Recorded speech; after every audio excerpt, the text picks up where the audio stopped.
Hey there, everybody. Welcome to Kent with Bent, number 163. We are, in fact, using the fire overlay because this time we are in hell because Kent Hovind has sent us there. Oh, hey, Mothra's here early. Welcome, Mothra. So let's take a drink for Mothra. Thank you very much, Mothra. Oh my goodness, Mothra's here again. Well, thank you, Mothra. So, Bent, how are you? I am also doing all right. Yeah, been a nice, cool couple days here, although that's because it's been rainy, but, that's fine. Um, so yeah, had a nice little break. Um, you know, took basically a week off, so that was nice. Um, so yeah, now the first thing I want to say is I want to thank everyone who has donated because right now I am running a GoFundMe. The computer I am currently using it's starting to fail. It is now starting to not register certain inputs. It is running hotter than it ever has. It is slower than it used to be. It took about 5 minutes to open up a media player when I decided to set up for the stream. So, yeah, it's been serving me well for what, like 6-ish years, maybe 7, and it's been a great computer for most of that time. But as of now, it is time to retire this computer. So I have started a GoFundMe specifically if you want to help me offset the cost of a new computer. And right now we have already had $500 donated, and 50 of them after we started streaming. So here's the deal: there is in the description as well as the pinned chat a link to the GoFundMe page. We are going to fairly frequently updating to check to see who has donated. Donations there are going to count 50% extra towards the fundraising goal for tonight. So if you like enjoy any of those perks like Fancy Dapper Avatar, or Bent has to wear a tutu, or Bent gets free pizza, the most cost-effective way to do that is to go over to the GoFundMe. So yeah, basically what that is going to be is however much money that makes, I have about how much I want to spend on a new computer, basically to make it an actual meaningful upgrade for rendering and all that stuff. And so however much I make on the GoFundMe is going to offset that, and if it goes beyond that, then I will just simply get a better computer. So all the money that goes there is the plan is for it to all go towards a computer within, like, I don't know, like, if it's not exact, like if somehow I manage to raise like $5,000 and then I spend like $4,300, okay, yeah, I'm gonna pocket the difference, but like, that's how that's gonna work. So yeah, other than that, you also, I mean, super chats, super thanks, gift memberships are all also still very welcome. So Sean07AU, who's been a member for 3 months, sends 2 Godzilla emojis, and we will take a drink for those. And then Kenneth the Cooler Daniel Halstead for $4.99 says, Bent Hovind Dakimakura when? I don't know when. But yeah, so basically, in case this is your first time here, this show is one in which we react to Kent Hovind's content, primarily his older content, because his new stuff is boring as heck. It is, frankly, hard to sit through. But hey, we just got another $50 donated on the GoFundMe. So we are already at 36% funded, and we only need to get to like 96 before Bent gets free pizza. So, and I want to double check to make sure that there was no message. If there is a message, we will still read it out. Okay, so I want to say thank you to Eric and Jonathan, who have donated $50 each during the stream. All right, so, but in addition to just having this be a thing where, we just watch Kent Hovind and make fun of how absurdly dumb he is, we also have a little bit of a drinking game. Now, the first thing I want to say about the drinking game is you absolutely do not need to play along with alcohol. I happen to be playing along with some Captain and Coke. It's vanilla Coke specifically. But you can feel free to play along with soda, juice, tea, coffee, water, a snack. If you want to eat a snack instead of taking a drink, you can just, like fist bump whoever you're watching with or whatever, right? This is just for fun, and you are able to play in a way that is both healthy and makes you comfortable. Because this is not a area where we're going to be like judging people for not drinking or so that being said, if you do choose to participate and you choose to participate with an intoxicating substance, please be careful, know your limit, pace yourself. We are not here to, get people injured or in trouble. Don't drink and then go out and drive a vehicle, operate heavy machinery, fly an aircraft, or text your ex. Just don't do it. Those are all ways that people have died. Yeah. Now, before we get into the drinking rules, Lieutenant Math Navigator has just donated 5 Dapper Dinosaur memberships, so we will take 5 drinks because that is one of the drink triggers. We take drinks when people donate memberships. So here we go. 1, 2, 3, 4, and 5. Which puts us at 42% already bent. Yeah. It is. So, all right, so let's go over the drinking rules. First of all, we have that we will drink if Kent Hovind bakes us because he's just being too stupid, which is a pretty common drink trigger, honestly, because he's incredibly stupid. Basically, it's whenever my brain needs coolant as a result of something Kent just said, we take, which is pretty often. But we will also take a drink if Kent Hovind tells a joke that doesn't land or tells a story that didn't happen. Now, it is a bit of a judgment call whether or not a story happened, but we can usually tell. It's not usually a big mystery. A lot of his stories are wildly implausible and sound like things that would be like a story that should end with, and then everyone stood up and clapped. Which, isn't a thing that normally happens in real life. So, where was I? Oh, right. We will also take a drink if Kent Hovind actually gets something right. So, for instance, if he is in the middle of whatever nonsense he's talking about, he actually gets something factually correct. Take a drinks, provided, this is an important aspect, provided that it's not just him directly quoting something else. This actually has to be correct information from his brain that he then speaks out to us. That's when we take the drink.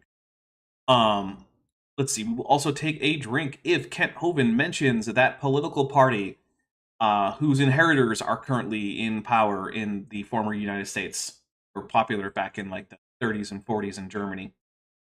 We will talk. We will take a drink for that. We will also take a drink if Kent Hovind cites a source, and rather than the source simply not supporting him, which is pretty much always the case, if it actively contradicts him, we call that a Trojan source, and we take a drink for it. We will also take a drink if Kent Hovind mentions anything about what we can know about the any taxon to which the specimen Lucy belongs. Lucy being the Australopithecus afarensis specimen that is probably most famous. But if he says, "Oh, well, we don't know if Lucy could walk upright because we don't have her feet preserved," yeah, well, we have the feet of other Australopiths preserved, so yes, we can, which makes that a ad hominid, which is call that one. We only get one of those per stream though. We will also take a drink if either Bent or I can successfully predict what Kent is going to be talking about next or soon, where it's not very clear. Let's see. We will also take a drink if I screw up with the production. Now, that doesn't mean my computer screws up or YouTube screws up, because as I pointed out, my computer's been screwing up more lately, especially in the last few days, actually. It's been accelerating a little bit. I'm in a situation where I'm like, I'm not actually super confident this computer is going to last until, say, I don't know, like the end of life for Windows 10, which is another reason that I'm kind of like getting rid. Let's see. I want to say an extremely heartfelt thank you to Mikal or Mishal, I'm not really sure, but that person has just donated $250. So, but I think you just got free pizza. Yeah, I think so. I think you might be wearing a tutu next week. So yeah, let me add that in. Yep, yeah, nope, you're definitely wearing a tutu next week. All right. For $5, homeschool historian says, I want to debate Kent. I went to a debate Kent had when I was a child. He had a grip on the homeschool community. Yeah, he did. Also, homeschooling needs regulation. Yeah. So look, I don't know if I've talked about this, but I was homeschooled for a few. But like both of my adoptive human parents were like in the education system. My dad was actually like a licensed and like teacher, and so I did not get a whole bunch of crazy Kentovan, which is surprising given that my parents at the time were both young Earth creationists. But and they were also in Massachusetts, which I do believe does have some regulation. But yeah, there need to be standards for homeschooling. But that being said, I don't want to say that homeschooling is just never okay, right? There are a lot of people who do a really good job homeschooling their kids, and that's good.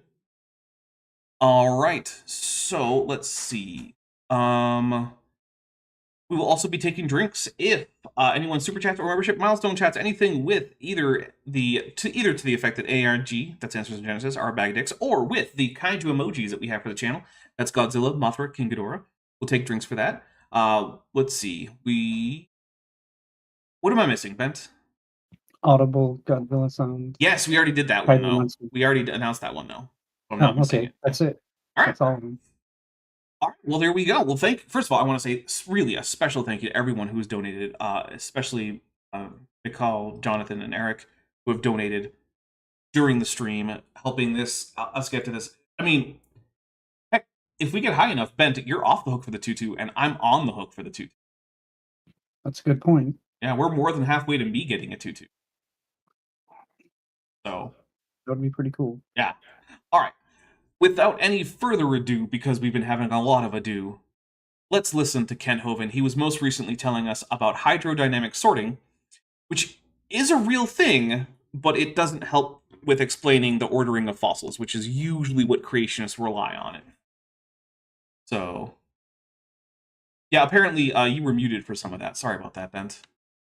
Oh, well, that's okay. Yeah. Becca says, I tutor several homeschool kids who are ASD and or ADHD. I mean, that's actually one of the things that homeschooling can actually help with, is if you have a child who has particular special needs that are hard to meet in a setting where there are, like lots and lots of just people, then yeah, it can be pretty tricky. Also, geez, Joshua Geese just donated $400 on the GoFundMe, so we are already to the point where I'm wearing the tutu next time. And then Terador's final form for 500 Argentinian pesos says, Dapper's parents, in 1776, the Declaration of Independence was signed. Dapper, do not cite the deep magic to me, which I was there when it was written. Yes, thank you very much.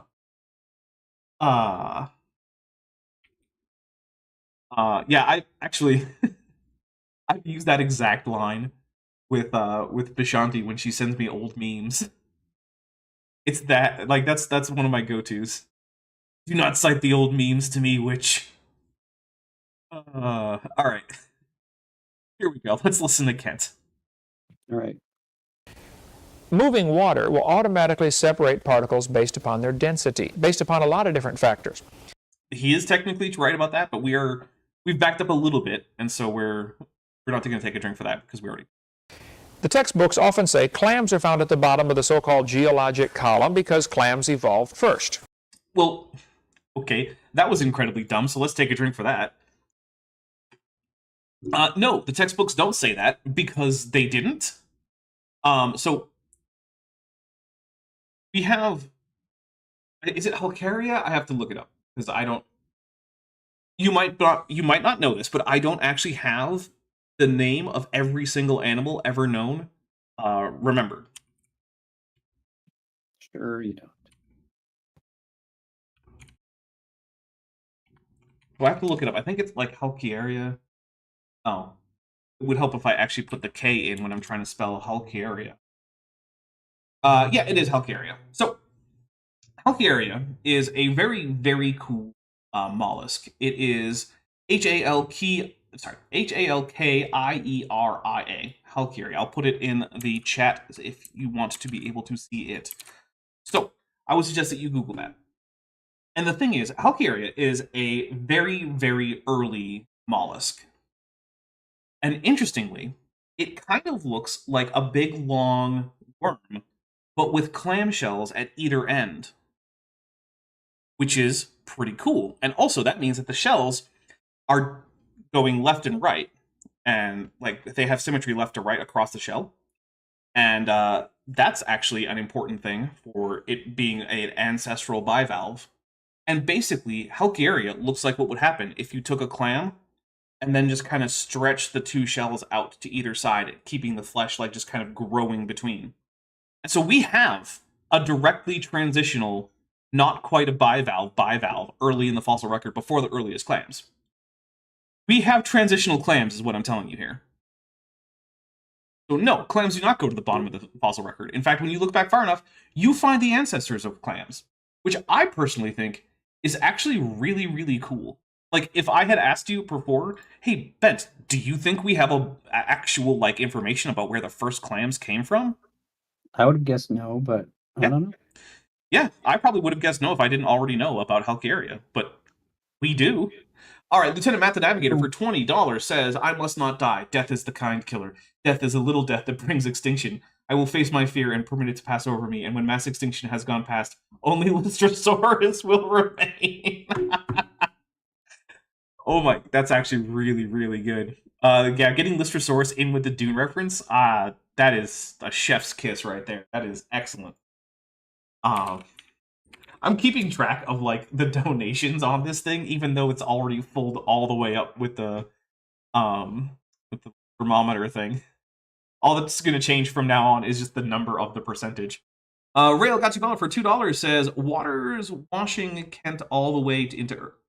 Water's washing Kent all the way into Earth's core. I am not sure what you mean by that. But you also for $2 say, aren't transitional clams just neovaginas? Sure. You know what? We'll go with sure on that one. Why not? Roshina hashtag upset Keller for $4.99 says, how about a new 2-2 goal for N wears only a 2-2? I don't want to get my channel shut down, so no. This is a no nudity channel, which isn't strictly true because I've used censored pictures of nudity to illustrate like this is a human before, but I censored them, which is the important part. So yeah. Anyway, here we go.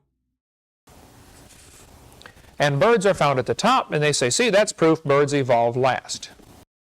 Well, I mean, the oldest birds are definitely found way above the oldest clams, but there are also clams found at the top. Because, you know, clams still exist.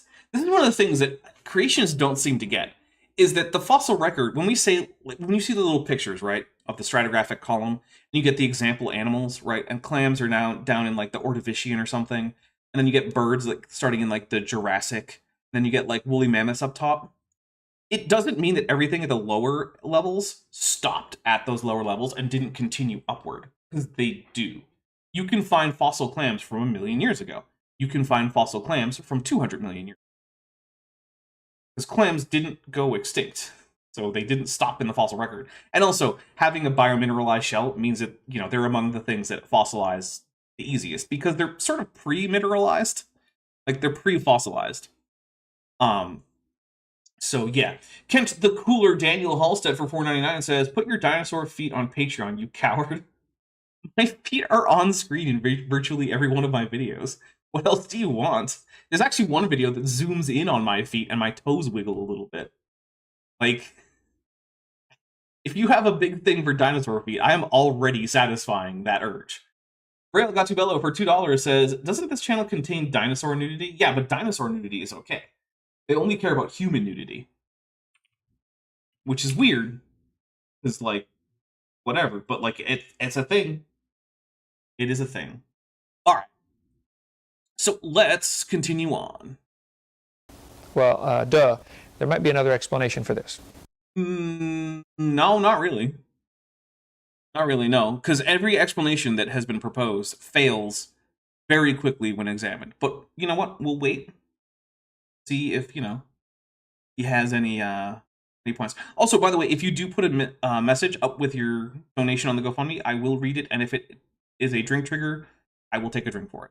So if you want to say AIG is a bag of dicks in the GoFundMe, feel free. Maybe clams are found at the bottom because they're already at the bottom when the flood starts. Yeah, that would actually explain why they would be found at the bottom, but it doesn't explain why they're found throughout the higher levels of the stratigraphic column, right? Why are there Cretaceous clams? Why are there Eocene clams? Why are there Jurassic clams? That doesn't explain it, because if you want to say that either clams are sorted to the bottom by hydrodynamic forces, they sink faster, or they're at the bottom because of ecological zonation, because they're underwater organisms, so that would be the lowest elevation, which means they're at the bottom. That doesn't help, because again, we find clams throughout the stratigraphic column. Why did some clams float, Kent? How did that happen? Clams don't float normally. I don't know, Bent, have you ever dropped a clam in water? Yeah. Did it They sink? Yeah, they sink. Because, they're bottom-dwelling organisms that don't want to be swimming around. Clams can swim. They're okay at it. They don't want to, though. You ever seen a clam swim? It's weird. I have not. I'd imagine it would be very weird. They just kind of like pulse their shells open and closed while using their little siphon to squirt water in a particular direction to move them, and they're pretty clumsy and they just kind of wobble through the water while they're going. Yeah, most clams try to avoid swimming when possible, but it's a thing that many of them can do. It's kind of hilarious when they do it, but yeah, people don't realize that clams can swim. I found. But yeah, some of them, I imagine some of them can't. Like, I don't think gooey ducks can swim. But what do I know? Roshan, a hashtag upset Keller for $4.99 says, I'm pretty sure YouTube would care about raw cloaca pics. You know what? That's an interesting question, and I'm not gonna risk it. But then again, you can find nude yoga on YouTube. It's considered like educational content, so that gets like a pass on the nudity. But like, it's just nude people doing yoga. And I'm like, what is the educational value of the nudity? But whatever, that's fine. I'm happy for those content creators that they get to appear naked on camera. Good for you guys. Not my thing, but you know what? You do you. Rail got to Bella for $2 says, also the bottom, Kent in prison.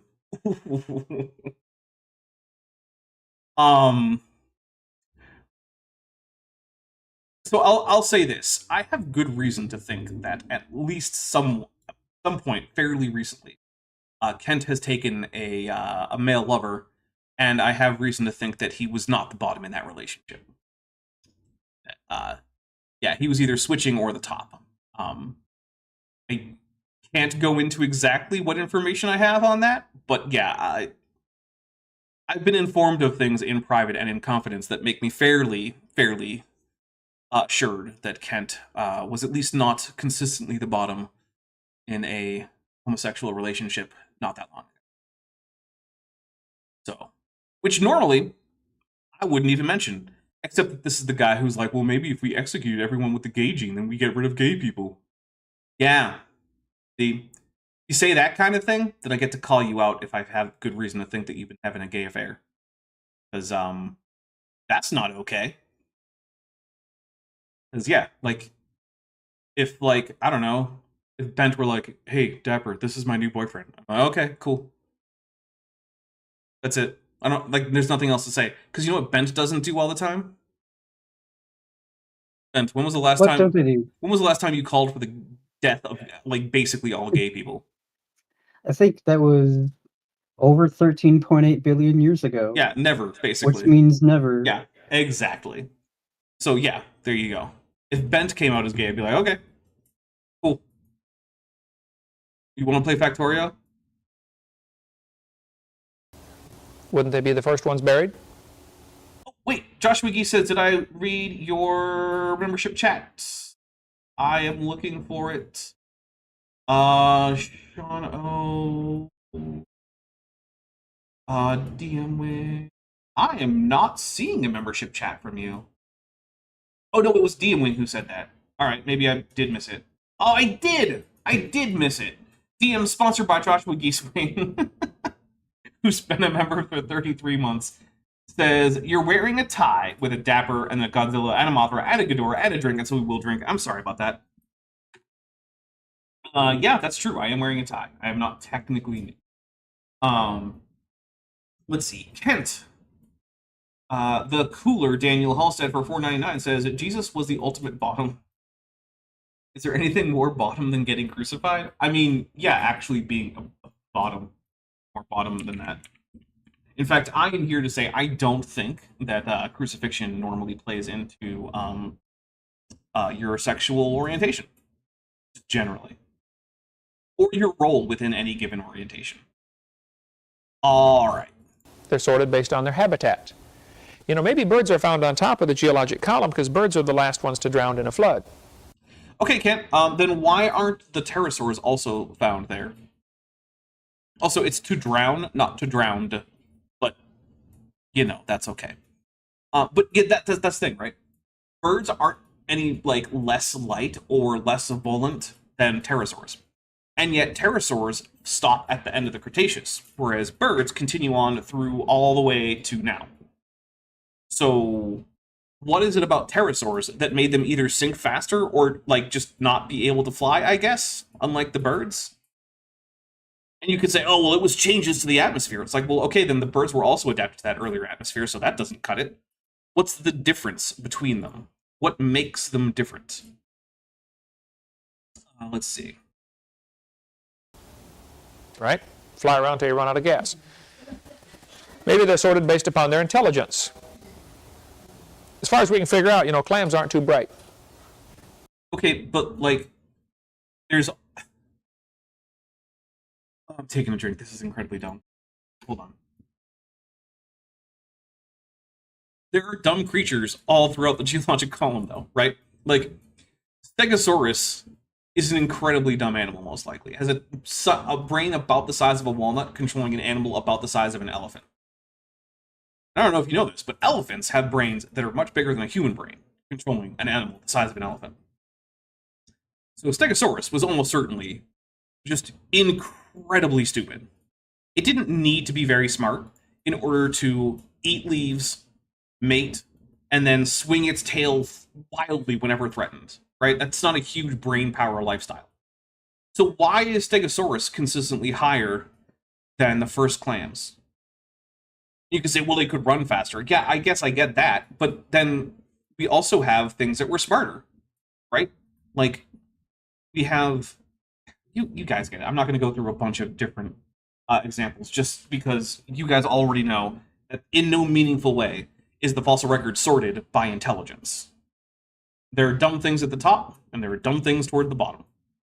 Terrador's final form for 200 Argentinian pesos says, I don't know, man. Getting nailed by a bunch of Romans feels pretty fruity to me. Typo is on purpose, so it'll let me send it. Fair enough. Yeah, maybe in a figurative sense. Real Gatabella for $2 says, clams and stegosaurus are brighter than Kent. Yeah, that might actually be. Yeah. That's probably true. There are definitely mollusks that are smarter than Stegosaurus was, right? Because remember, octopus, that's a mollusk. And I guarantee you that any given octopus is smarter than a Stegosaurus. Those guys are really smart.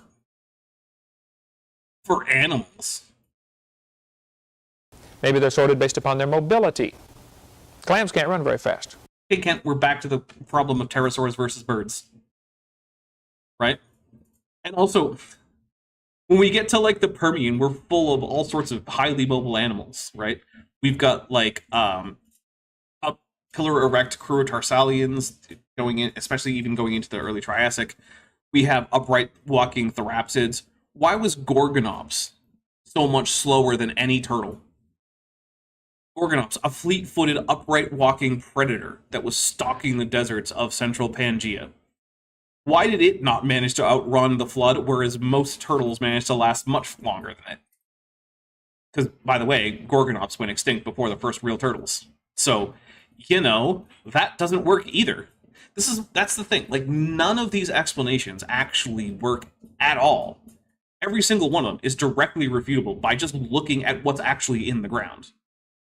And that's the problem. The only actual explanation that can make sense of the succession of various fauna and floral species in the fossil record is evolution.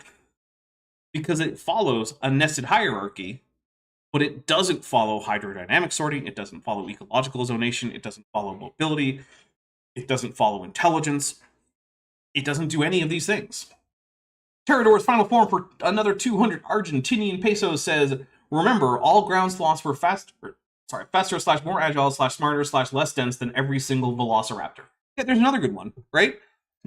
You think ground sloths are faster and higher elevation and more agile and smarter than a velociraptor? I don't. Lieutenant Matt the Navigator for $5. Remember, kids, rotifers are much smarter than Stegosaurus. That might actually be true.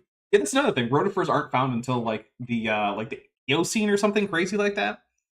Despite being a widespread and basically ubiquitous phylum, we don't have any fossil evidence for them until fairly recent. DM sponsored by Joshua Geesewing for $2 says Gorgonops with a Godzilla emoji, and we'll take a drink for that Godzilla. And yeah, Gorgonops is really cool. Gorgonops is one of my favorite group of Permian animals. I'm a big fan. All right, here we go. Maybe they're sorted based upon their body density. You know, clam shells are a little heavier than bird feathers. Okay, cool. Hey, Kent, did you know that most dinosaurs actually have extensive thoracic and limb and cervical air sacs? Meaning that basically the average dinosaur is about the same density as the average bird, which is also a dinosaur, which is one of the ways we know that they're dinosaurs. Which means, you notice how he has a little raptor-looking guy over there on the third layer down? I see that, yeah. Why didn't that go to the top? That's not going to be significantly much denser than any bird. And again, pterosaurs, Kent. Why did the pterosaurs not make it to the top? They were, in many cases, less dense than birds. Pterosaurs were more extensively pneumatized in their skeletal anatomy than birds are. Their long bones were often paper thin, and instead were actually supported primarily not through the strength of the bone, but through like not hydraulic, pneumatic pressure. Like I'm talking like literally paper thin bones. It's one of the reasons why it's so hard to find pterosaur long bones. Because they're paper thin, because they were mostly air. That's lighter than a bird of a similar size. And birds are already radically low density animals. So like, once again, this just fails the moment you try to actually apply it. So the sorting, there is a little bit of sorting, but it's not necessarily due to evolution. You know, how fast... Problem is, though, Kent, that every one of your alternatives fails immediately. So, what is it from, then? Evolution's kind of the last man standing. I've never heard anyone propose another explanation, other than maybe progressive creation that makes it work. But the problem is that progressive creation is an old Earth creationist idea, and if you want to argue progressive creation, then okay, yeah, we can talk about that. But Kent doesn't want to argue that. He thinks that that's almost as bad as actual evolution, because it rejects the historicity of the timeline presented in the genealogies in Genesis. Lieutenant Matt the Navigator for $5 says, so is Lystrosaurus faster than Gorgonopsids, or just smarter? I'm confused. Yeah, there's another one, right? How did Lystrosaurus make it higher than any of the Gorgonopsids, such that it was dominant in the early Triassic after the Great Dying that killed off every single last Gorgonopsid? Doesn't make any sense. I mean, Lystrosaurus is a tiny-brained little mammal-like reptile, if you want to use that term, walking around with splayed feet, eating plants. You're telling me that thing was faster and smarter than a giant, fleet-footed, saber-toothed predator? I would find that very hard to believe. Lieutenant Matt the Navigator for another $5 says, maybe cetaceans were montane animals before the flood. Yeah, maybe they were just like living up in the Alps, the pre-flood Alps. You never know, man. You never know. It's possible. Actually, I have a video coming out called like alpine lobsters or something, because someone else is making the exact same argument, and it's like, okay, why do we have lobster fossils in like the Eocene? Did they live in the mountains? You think that these are like mountain deposits? Is that how that works? was that calf going? Anyway, there might be two ways to look at this. Okay, if you find all the reptiles in one layer, that doesn't lead you to conclude that all the reptiles evolved at the same time. You might conclude that reptiles have a similar body density, so they get buried in a flood in the same layers. Well, yeah, maybe if we found reptiles all in the same layer, that would actually, kind of make sense, right? Because even though it's not actually true that reptiles all have the same body density, that's just a thing that Kent, made up. Or actually, I doubt it was actually. Someone made that up. And Kent got it from them. But you don't find reptiles all in one layer. In fact, Bent, have you ever seen a reptile IRL? Yes, I have. So I'm going to ask you to make a prediction based on what you understand about geology and that reptiles exist. Okay. Do you think that reptiles as a group are restricted to just one stratum in the fossil record? No. Do you think that they actually start somewhere and then just continue on to present? That's what I would imagine, yeah. Yeah, good job. You are now officially much, much smarter than Kent Hovind, basically It's without ever there's still thinking. a lot, Yeah.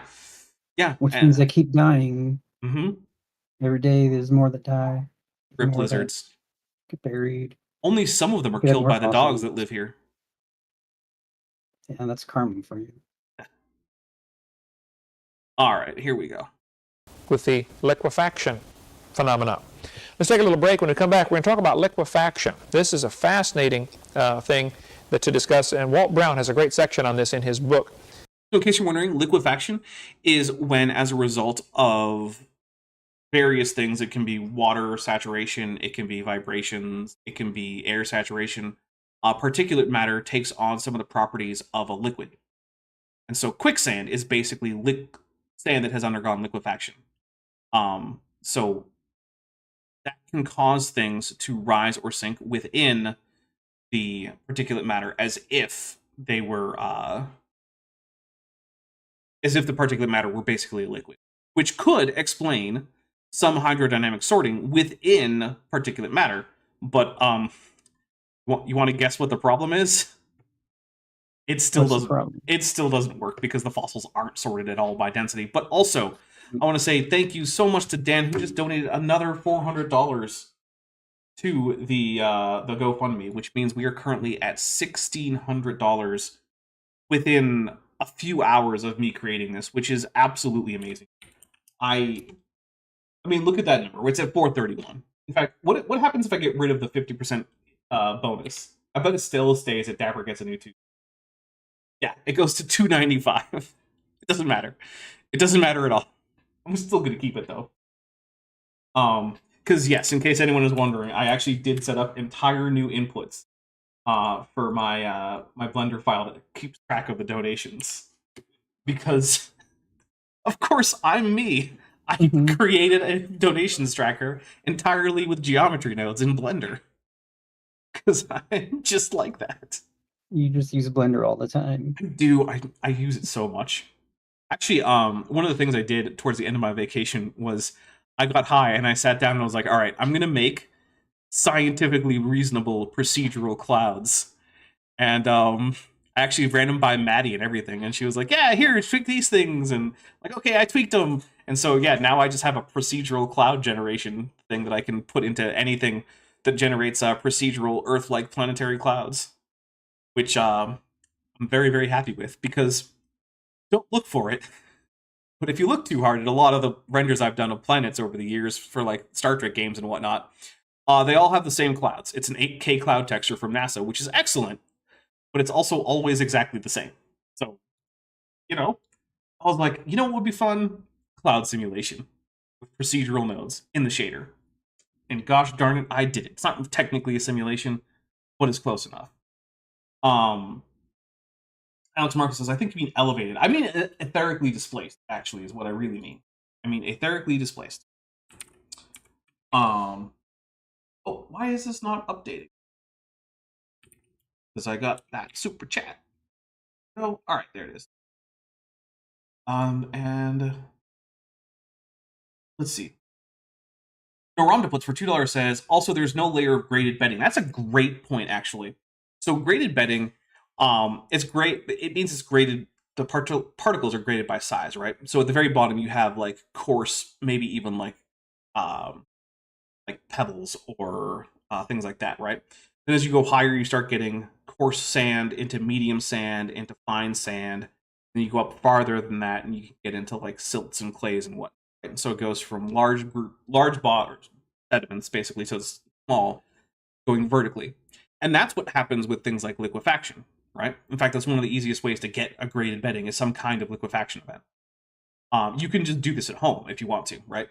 Take a jar, grab a bunch of dirt and sand or whatever from your yard or your garden, depending on where you live, and then dump it into that glass jar, and then fill that with water and stir it up a bit.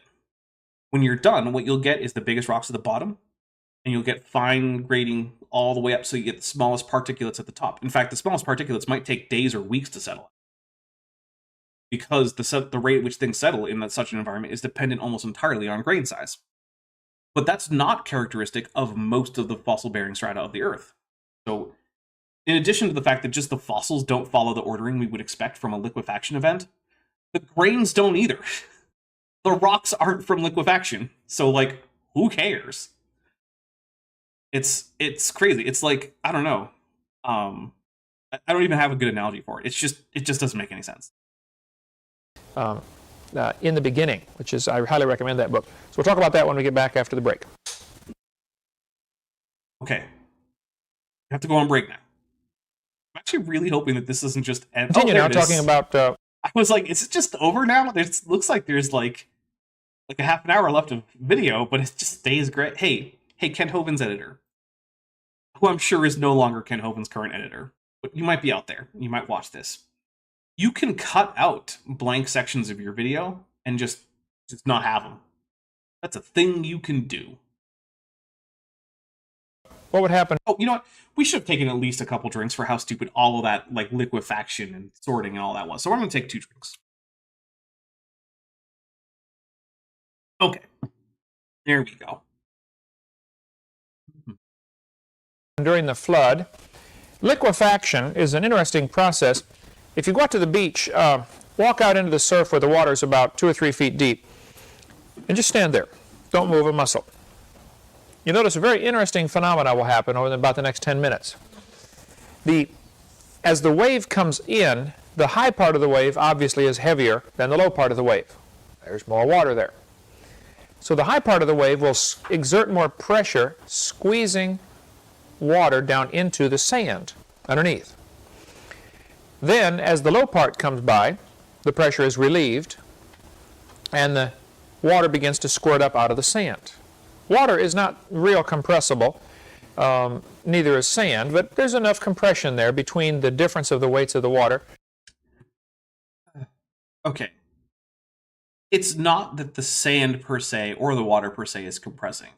It's that the particles of sand are separated depending on the local pressure changes by the water, which means that the particles actually can move closer or farther away from each other.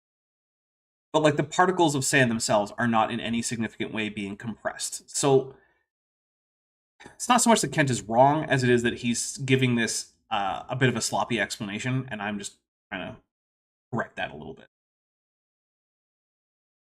That there's a pressing and a releasing of the pressure on the sand every time a wave goes by. If you just stand there and don't move a muscle, sand grains will come hopping up off the bottom and land on top of your feet. Yeah, more or less. He's basically right about that. Yeah, we'll take a drink. 10 minutes later, you're ankle deep, covered up in sand, and you have not moved. That process is... You ever done that, Ben? Yes, I have. Yeah, me too. It's been a long time, though. Yeah, I haven't been to a beach in a very long time. I think the last time I was at a beach was last time I was in Carolina. I was visiting family, and they got a rental property out on the beach on some island. I don't even remember what island it was. And I broke my phone. Oh, I was last on a beach in Hawaii in 2009. Really? It's been that long? Yeah, 2009. Maybe we need another GoFundMe to get you to a beach. I'll go back to Waikiki Beach. Okay. I will do that. That place was is amazing. I was thinking maybe a less expensive beach, like maybe in No, Texas we or can do something. Waikiki. No, That's yeah, okay. I'm gonna go Waikiki. Okay. Yeah. Lieutenant Matt the Navigator for $2 says, but what if we leave the mussels alone? Yeah, leave the mussels alone. Stop bothering mussels. Although they are kind of tasty. I do like meat fish. So I guess I can't technically leave them alone and also eat them. But then again, like when was the last time I actually ate a mussel? It's been years. So yeah, leave the mussels alone. I don't need to eat the mussel. You ever had a mussel, Bent? Not since 2017. How do you remember the exact year that you last had a mussel? Because I remember that meal was really good, and I haven't had mussels since. And I know what year of college I was in that year, so I Okay. can relate it that way. Yeah. This is weirdly specific, but It works. yeah, no, hey, I'm not complaining. It's just It was the only time I was ever at that restaurant. okay. I don't even remember what it was called, but it was Fair pretty enough, good. I guess. Right, Yeah. here we go. Called liquefaction. The liquefaction takes place by the pressing and the relieving of the pressure. Okay, during the flood, if the earth were totally covered by water, totally covered, liquefaction would be enormous because... Which would result in an enormous and worldwide graded bedding layer, which, Ben, you want to guess whether or not we have one of those? I'm guessing no. Correct. You guessed correctly. Well done. Yes. Awesome. Not only do you have relatively soft sediments that are just settling out, they haven't turned to stone yet. You know, you'd have thousands of feet of sediment all over the world. You'd also have a tidal change. See, the moon is pulling on the earth, and this creates a bulge in the earth called the tide, the high tide. The problem is the tide just gets going, and all of a sudden it runs into something. America, Africa, Asia, or something, okay? It runs into some land, and this messes everything up. That's why the Gulf of Mexico does not have real good tidal change. Anybody know what it is? Is it about a half a foot? No, I think we have a total swing about 2 feet from... Total swing, 2 feet. Theory Words of a King 7 times Purified Rana says, aren't you in Arizona? Isn't that just like 500 miles of beach? No, it's 0 miles of beach. What are you talking about? The desert isn't the same thing as the beach. They're very different things. In fact, generally speaking, they're kind of opposites, since most beaches tend not to be very arid. I do think there are some like arid beaches. I think like the west coast of South America has some very arid beaches. But like for the most part, if you're right next to a beach, you're not in the desert. I guess Antarctica as well, but like who cares about Antarctica? Toon cares about Antarctica because he's been there, which I'm half jealous of and half like, no, I never want to be in Antarctica. That sounds miserable. I don't want to go ever. Forget that. I want to have gone. I don't want to go. Does that make any sense? Yeah, I guess so. Oh, my phone didn't say it, but you know what? We were supposed to get a Godzilla. I don't know what happened, but we'll take a drink for it because Bob Knob just sent me a Godzilla. So here's cheers to you, Bob. Kent the Cooler Daniel Halstead says, the Gulf of what? Yeah, this is before Kent became a big fan of the Donald. And also before the Donald made that ridiculously stupid decision to rename the Gulf of Mexico. I refuse to call it the Gulf of America. Yeah, I have never actually called it the Gulf of I don't think most people are. There are some people in the government who are like required to use that terminology, but like, here's the thing, right? The president is allowed to change the name of things like landscape features and geographical features in terms of what government usage is. So like he can declare, hey, all right, United States federal government, from now on this body of water has to be called this. Okay, and they are supposed to listen if that happens. But like the president doesn't actually have the power to change how like everyday people talk.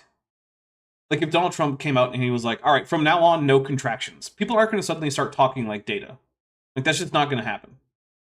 So like, it's a weird flex, and I think it was mostly just to like antagonize President Sheinbaum of Mexico, who, by the way, so far from what I've seen, she seems like a pretty stand-up president for a country. I am a little bit jealous. I would rather have a President Scheinbaum of America than a President Donald Trump. And it's not like being president of Mexico is an easy gig. I imagine that's a pretty stressful gig, right? Rail got $2 for $2 says, to be fair, Arizona was likely a beach when Dapper Dinosaur was a kid. True, but I wasn't living in Arizona back then. I was living farther north. So, and also large parts of Arizona actually had been underwater at various times. During the Cambrian, a lot of Arizona was a shallow sea. I believe during the Triassic, it was like wetlands, not underwater per se, but like there were channeled streams. That, and I'm trying to remember, have there other times that it's actually been like underwater, and I don't remember, but it definitely has been. Bob Knopf for $2 says, your phone makes Godzilla sad. I'm sorry, I don't know why that happened. Maybe you've got the volume all weird, but that's, I don't know, it worked with Mothra earlier. So, like, yeah, I don't know. Sorry about that, Bob. I really am. You know, Bob Knob has been a fan of the channel since basically the very beginning. The microphone I'm using right now was purchased from my wish list by Bob Knob. I don't think that picked up on your microphone, though. Nice. Someone pushed to talk. I forgot to push. Yeah. All right, let me update here. Let's see. All right, there we go. We're at 434%, everybody. I'm definitely wearing a tutu next time. You're off the hook, Bent. I'm going to have to get into my itchy human suit and then put an itchy tutu on top of that. I mean, miserable. You I can do it. know. I've done it believe before. in you. I know you do. Thank you. I appreciate it. All right, here we go. Okay. I was up and preached at a church, and Eric, you were up there at the Bay of Fundy in Nova Scotia, Canada. Just the way it works, if you had a pan of water, and I want you to tip it up and pour it toward one corner. As the water, you might only lift it up a ½ inch, but as the water goes rushing toward that one corner, it comes up 5 inches. It's all focused in that one spot. I'm not sure about the math on that one. I'm pretty sure that you can't get water to rise higher than the highest point it was at just by tipping its container. I'm not a physicist. That doesn't sound right to me. Yeah, that seems like it would violate gravity. Yeah, like I don't think you have enough gravitational potential energy to actually do that. Real Pumpkin J for $4.99 says they are trying to rename Spruce Knob in West Virginia to Trump Mountain. Well, yeah, I don't like that. I really don't. It should just be beyond the pale to name a geographical feature after a living person. That's what I say. Like, there's a reason that NASA, and like not just NASA, like the international like astronomy body that deals with the names of things in the solar system, has like a rule that says like if you want to name anything after like a politician or other famous person, they have to have been dead for 100 years before you're allowed to do that. So, yeah, I think that would just be a generally good idea. So, I mean, I get it that like, okay, you're going to name like a presidential library after yourself. Yeah, okay, that makes sense. But like a geological feature, no, I don't think they should be named after anyone who hasn't been dead for at least. Just because until then, it's going to be controversial. Lieutenant Math Navigator for another $5 says, a Fundy in the Bay of Fundy. The jokes wrote themselves. I like it. All right, here we go. The Bay of Fundy works like that. Just it happens to be in the right spot, and so does Anchorage, Alaska. The channel is just right, where all of a sudden the tide rushes into that one place. And in the Bay of Fundy, the greatest tidal change they've ever had is 103 feet. Okay, but Ken, it's also a bay, which means that if your hypothesis is that the less restricted the water is, the higher the tide is, and your example is a bay, a body of water fundamentally defined by its relative lack of continuity between it and the ocean, having only a small entrance that keeps it calm in there, then that kind of defeats the whole point. Right? Like, if I was going to say, hey, the more... It's directly the opposite, right? Like, if I said, oh, hey, the more mountainous the terrain, the faster a horse can ride over it. And then it turns out that my example of this is that over the salt flats in like freaking South America, horses have just beat their horse long distance land speed record. Well, that's the opposite. Literally the opposite. If the Bay of Fundy has some of the world's highest tides, then it seems like actually having restricted access to the rest of the ocean causes higher tides. And the thing is, how high the tides are is actually a complex interaction of like the moon, what the phases of the moon, the geography of like the actual ocean bottom there, and all sorts of things. It's not as simple as just like, oh, well, there was some land interrupting it or not. And the fact that the Bay of Fundy is actually one of the places with the highest tidal change is evidence of that. So Kent is going to go on, and this is not a drink for prediction kind of prediction, because I know exactly where this. Kent is going to go on to say that during the flood, there would have been these 100-foot tides that were going to liquefy all the sand and sediment and stuff. But would there actually be that? I don't think so, and I don't actually know, because I don't know anyone who's ever done the physics on that, and I can guarantee you, Kent hasn't. Low tide to high tide, 103-foot difference. That was during what's called spring tide, where the moon and the sun line up. If the moon is pulling on the Earth and the sun is canceling out part of it 90 degrees, it's not as high. That's called. That would be 180 degrees, Kent, for full cancellation, or maximum cancellation, not 90 degrees. The degree to which the sun affects the tides would be on a sine wave function, such that when they're lined up, you're at the peak. When they're 180 degrees off, they're at the minimum amount of, well, the sun is actually causing the tides to be weaker. And that would be a sine wave relationship with the geometry there. And you know, because that's sine waves themselves are basically what happens to, say, the position on a single axis. If you track the position of a single axis, so like say the height of a point on a circle as it rotates, and you want to track that over time, which you're going to represent on the x-axis, you will get a perfect sine wave if you track, say, the height of a point on a circle that's rotating over time. Sine waves are fundamentally a function of circles. And now, because, of course, the moon isn't on a perfectly circular orbit, and it's tilted and whatnot, there will be some disruption to the perfect sine wave. But it's fundamentally going to resemble a sine wave. So at 90 degrees, you're basically going to have effectively no measurable effect from the sun, but at 180, that's when you're actually going to have a negative impact on the strength of tides from the sun. That's the lowest actual amount of tidal change, not 90 degrees. So we'll take a drink for Kent not knowing how circles or sine waves work, even though that's, what, like 8th grade geometry? And Kent claims to have taught high school math? For 15 years. For 15 years, yeah, that's right. Those kids need to get their whatever money those parents spent on that in education back. Neap tide. Who cares? Okay. I think Bay of Fundy averages about a 50-foot tidal change. I mean, every 6.5 hours, or whatever their cycle is. It would be. It's the same period of time the whole world over, because it's determined by the things like the moon and the rotation of the Earth, which doesn't vary by location on Earth. I don't know what it would mean if the Bay of Fundy rotated faster than the rest of the Earth. Like, would it be then moving relative to the rest of the crust? I guess so.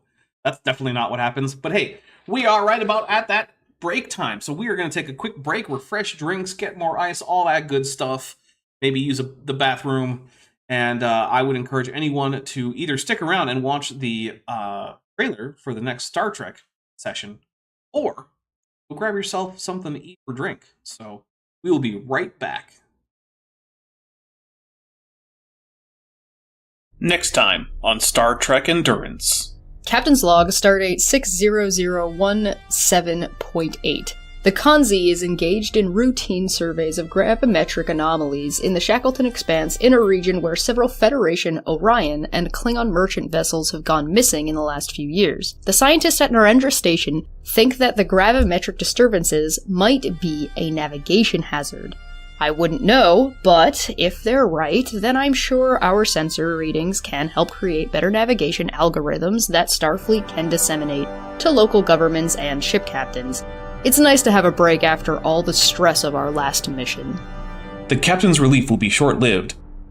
A hail from a merchant ship will draw the crew of the Kongzi into the strange effect that has been causing problems for ships in the area. The crew is sent to a nearly incomprehensible realm where nothing is as it seems. They must work out where they are, what happened, and how to get back. All the while, the ship may well be in danger. Can the crew solve the mystery and return to tell the tale? Find out next time on Star Trek Endurance, only on the Top Hats Off channel.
We are back, and my unfinished journey for $2.22 says, Hail Nero, Daps, Bent, and Fast Lightweight Slots. Thank you very much. Let's see. I don't think I'm missing any other chats. If I am, if I've missed your chat, please let me know. Now that we're back, today more than ever, I am reminded of the degree to which this channel depends directly on the generosity of the viewer. Because I'm asking you to help with a GoFundMe for me to get a new computer. And the reason for that, of course, is that a computer is how I do this channel, right? Without a pretty beefy PC, because even though this computer is starting to fail, it is still, like, on paper at least, pretty hefty PC. It's just one that has been failing and extra as of late, getting much slower, sometimes unresponsive and whatnot. But fundamentally, this is a computer is how I do my job. And so if this computer breaks and I don't have a replacement, that's it, right? The channel can't continue without a computer. And you guys have already gone way past the halfway point of what I set as the goal for this. So, well, not way past, but we've gone past it. I mean, how long has this thing been running? Maybe 5 hours? That's amazing. So I want to first say thank you so much to everyone. Landon, Isaac, Dan, Robert, Ian, Jason, Sean, Jonathan, Stella, Eric, Jonathan, different Jonathan, McCall, Joshua, and another Dan. Thank you so much to all of you. It really is amazing, the level of generosity. But if you are currently someone who is interested in supporting the channel, but maybe isn't doing so right now and can afford to, we have a number of ways to help support the channel that aren't like a rare GoFundMe that I might set up. That includes the channel memberships. Starts at $1.99 a month. It includes the Patreon, which starts at $1 a month, and you can get 15% discount for going annually. Both of those give you early access to my videos. They give you access to a special server that's just for supporters. There's also merch below the video. Both Bent and I have wish lists that are linked in the description if you want to just get us a thing or two to help us basically have some happy chemicals. But yeah, feel free to check those things out and help support the channel if you want to and if you can afford it. If you can't, please don't. I don't want supporting this channel to be a hardship for anyone. And we also just got a $20 donation from Renee. Thank you very much, Renee. I'm only reading first names because I don't know the degree to which people want me otherwise. So, yeah. Yeah, we're 444%. I want to know what it is if I don't give the 50% bonus to the donation on me. Still 306. Okay. Because, yes, of course, I made a little field on Blender that lets me just type in the factor by which I want to multiply GoFundMe donations. I can change it to 500%, or, well, 5,000% if I want to. Look at that. If I do that, now we're at, what the heck is that? 1,376,000% or something like that? No, I got a decimal point error in that one. Anyway, let's keep going. You guys are amazing, and I think you all know that, but I just wanted to bring it home that it really means the world to me. Quite literally, because this is how I buy food. You know. And actually, it's how Bent gets pizza. There's that too. That's true. Yeah. That is very true. When was the last time you had a pizza that wasn't purchased by chat? Those pizzas we get at the grocery store. Yeah, okay. All right, that's fair. those. Every once in a while, we get a $5 pizza from the grocery store. That's fair. Every 6 hours and 25 minutes regularly, if it weren't for the fact that the Earth's surface has all these continents in the way to mess up things. If it was just all water, the tides would get into a rhythm, and it would go every 6 hours and 25 minutes. High tide, then low tide. See, the Earth turns once a day. Oh, this way. So it would be every 6 hours. You'd have a high tide. Hey, Kent is doing better than a flat earther. We'll take a drink. Good job, Kent. Low tide, high tide, low tide, high tide. So it would be just real nice every 6 hours you could tell, when the high tide was going to be or low tide. The problem is, while the Earth is turning, the moon is also moving. Mm-hmm. That's why you get the 6 hours and 25 minutes. Because I'm sorry, Kent the cooler Daniel Halstead for $4.99 says, Kent is the kind of guy who would A plus B squared equals A squared plus B squared. Oh. I imagine that Kent is absolute trash at algebra. I don't think he could factor polynomial to save his life. And to be fair, I'm not amazing at most things in math, which is weird considering how much of my job actually involves a lot of math. But that being said, I'm also not a math teacher, nor was I ever a math teacher. But also, Jack has just donated another $50 GoFundMe. Thank you very much. That puts us at $1,670 raised in under a day. Far under a day. Not even 12 hours. Not even 6 hours. What am I talking about? You guys are absolutely amazing. Might single-handedly buy me a new computer that I need for this channel, which is... I don't even know what to say. Thank you doesn't seem like it covers it, but I don't know what else to say. Terrador's final form for 200 Argentinian peso says, it's better than a flat earther, somehow still worse than the Stegosaurus. I'm actually not sure that Kent is better overall than a flat earther. I've seen him try to defend the globe. It was abysmal. And I honestly think the only reason he's not a flat earther is because the guys he admired weren't. Because Kent is he's an intellectual parasite. He only regurgitates things that he's heard from other creationists that he expected when he was young. And because flat earth wasn't really a big thing at that point, I'm pretty sure that's the only reason he's not a flat earther. If Kent were a kid right now, and he were learning about all this Bible stuff and looking into like the most conservative literalist version of the Bible to take as like the thing he's going to learn, I am fairly confident he'd be a flat earther if he were coming up today. Yeah. What do you think, Bent? Do you disagree? I agree. I think he would totally be a flat earther if people he looked up to were flat earthers. Yep. Absolutely. It does seem that way. Also, I missed this, but Stella Patterson said with their donation that AIG are a satchel of gooey ducks, and so we will take a drink for that, because I don't know if you've ever seen a gooey duck. Looks a whole lot like a dick. Yeah. I remember the time I bought one, and the guy at this Asian market in Seattle pulls it out of the tank, and a bunch of water just comes flowing out of the siphon, and I'm like, oh, it not only does it look like a dick, but it looks like one that's peeing now. That's great. Thanks. I needed that. It was tasty, though. I'll give it that.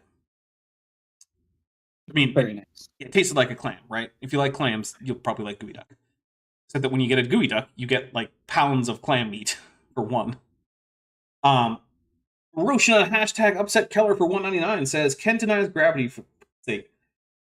Wait, does he? I don't remember him directly denying gravity. I know that he doesn't understand anything about it, like how potential works or anything. I don't think I've actually heard him directly deny gravity. I guess, then again, what's the difference between just getting everything fundamentally wrong about a subject and denying that subject? I guess you could like go that philosophical route. During that 6 hours, it has moved 25 minutes worth.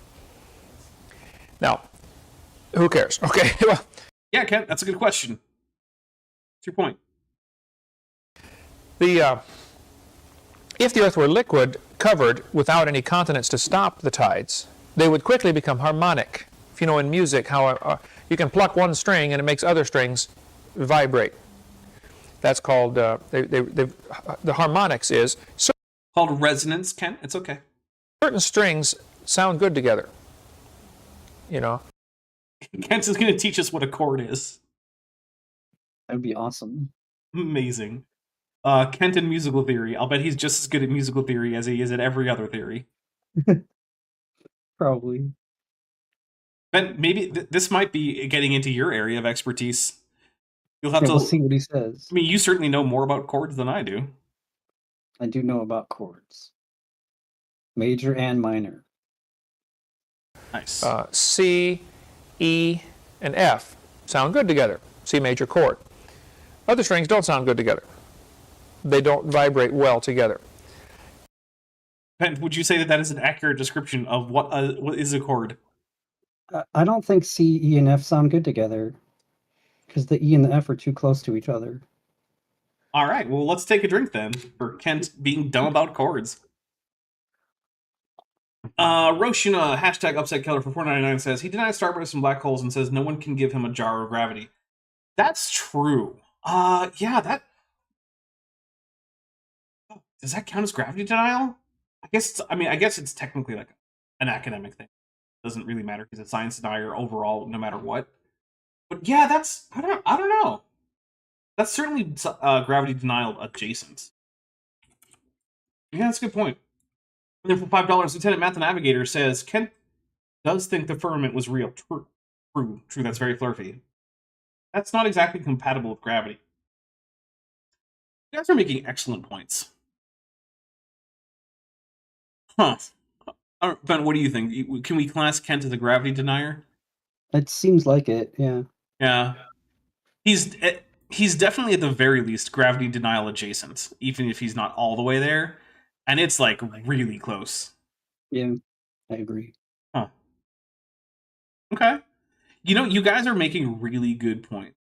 Kent, the cooler Daniel Halstead, says he might have been thinking of CEG. Maybe. I think that would work a lot better. Okay. But, yeah. Those are the ones that I play. The harmonics of the tide would be, you would have about a 200-foot tidal change if the Earth were simply covered with water. I really want to see his math on that one. Because the thing is, I've tried to reconstruct Kent's math on things. Like, how did he get to where, like, his position that he's holding? And it has never worked out for me. I've never been able to do it. I remember I spent an entire evening once trying to figure out a way to mathematically calculate his idea about the moon hitting the Earth, like, 100 million years ago or something as a result of lunar recession rates. And where he's talking about, like, how, like, there's an exponential function, and I was trying all sorts of things. sitting there in this was while I was still working for that electrical company, and I was in like a house that they had rented out in like the Vegas area or something. Just sitting there with my laptop, trying to figure out how to make this math work, and I couldn't come up with anything that came even close. So like I've tried to reconstruct Kent's math, and it has never ever worked out for me. So I would be very curious to see how he came up with this 200-foot tidal change. Terrador's final form for another 200 Argentinian pesos says, I grew up in a German church. You can play any hymn with D major and A major 7th. All right. I don't know if I've ever been to a German church. I mean, I've been to churches that have had people with German ancestry, but I wouldn't call that a German church. Let's see. I've been to churches that were Korean. I've been to a church that was primarily African American, various white Protestant churches. I've been to a church that primarily served an immigrant French Canadian population. I've been to a church that primarily served an Irish immigrant population. I've been to a Greek church, Christian church, Syrian/Lebanese church.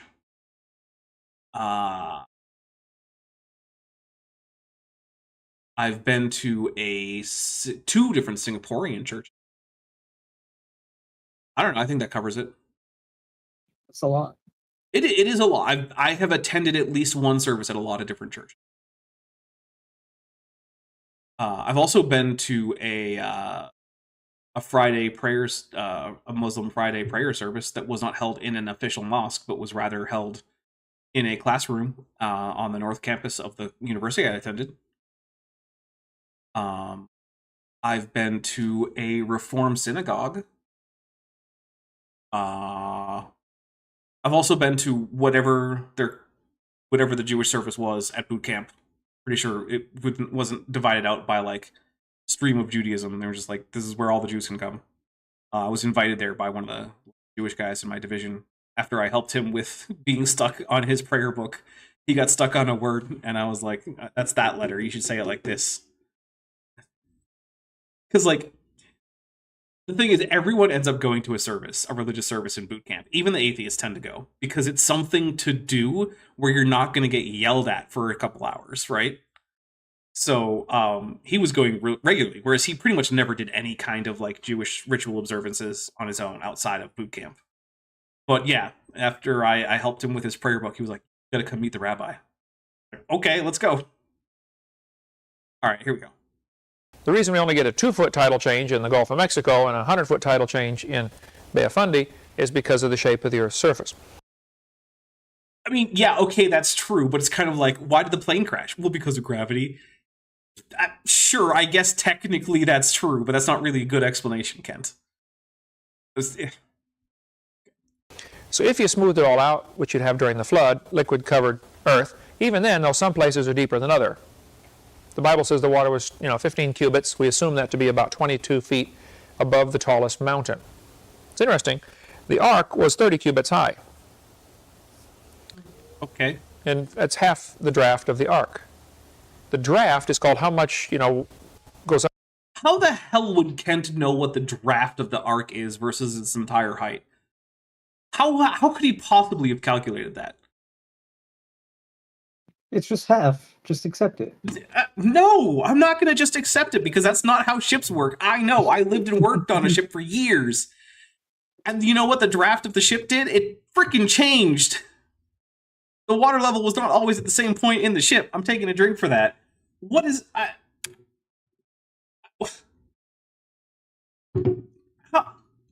How in the world did you come up with a draft estimate for the ark? I mean, granted, if it were a real ship, it would probably be more than like 3 meters and less than like the entire height of the ship. I'll grant you that. But within that range, there's a whole lot of possibilities. You have to know the actual overall loaded mass of the ship at any given point, given the versus like the buoyant force and displacement. There's a lot of math that would go into that. And I don't know that you could come up with any reasonable estimates for any of that stuff. This is going to drive me a little crazy. The idea that Kent thinks he knows the draft of the ark.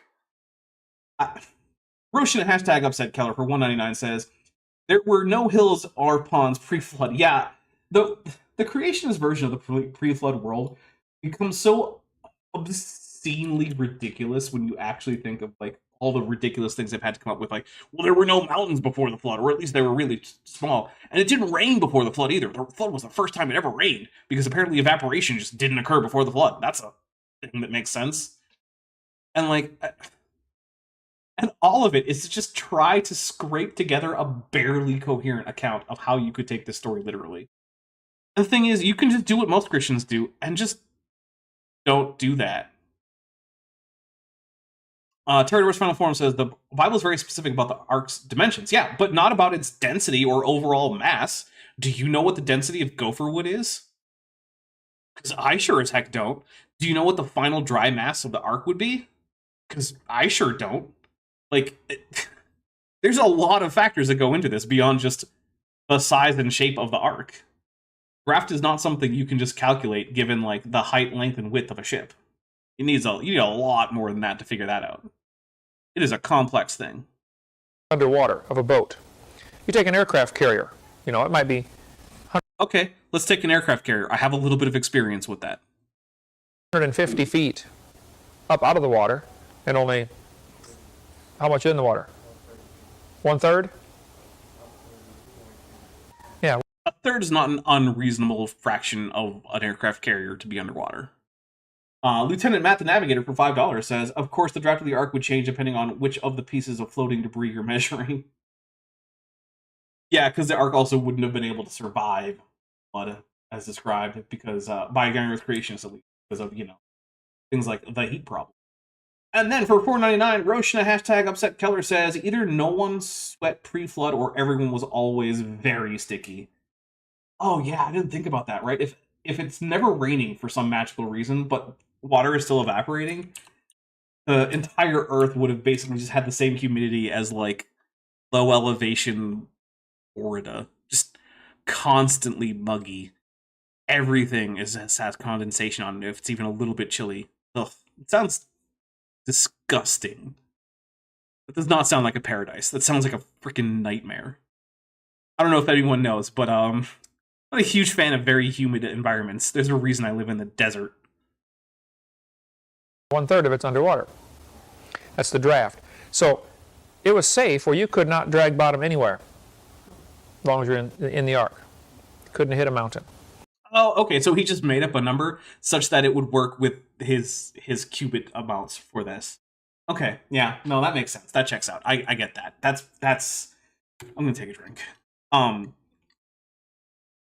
That's not how science works. You don't come up with your explanation. The ark never could have, run aground on a mountain, and then come up with your explanation and then just stick with it, right? And say, okay, well then the draft must have been this. That's not how science works. First start with the data, and then you draw a conclusion based on the data available. What Kent is doing is, 1, not having any data at all, 2, having a conclusion, and then 3, just making up a bunch of numbers to make it work. Now, that might be okay if what you're doing is like world building for your fictional fantasy novel. That's fine. But Kent is supposed to be teaching science here. For college credit, I want to remind you, Kent claims that these classes were accepted for college credit. I forgot about that. Yeah, I know. I try to forget about it, but sometimes it comes back up. Yeah. Yeah. So you get a 200-foot tidal change, you get an enormous liquefaction problem.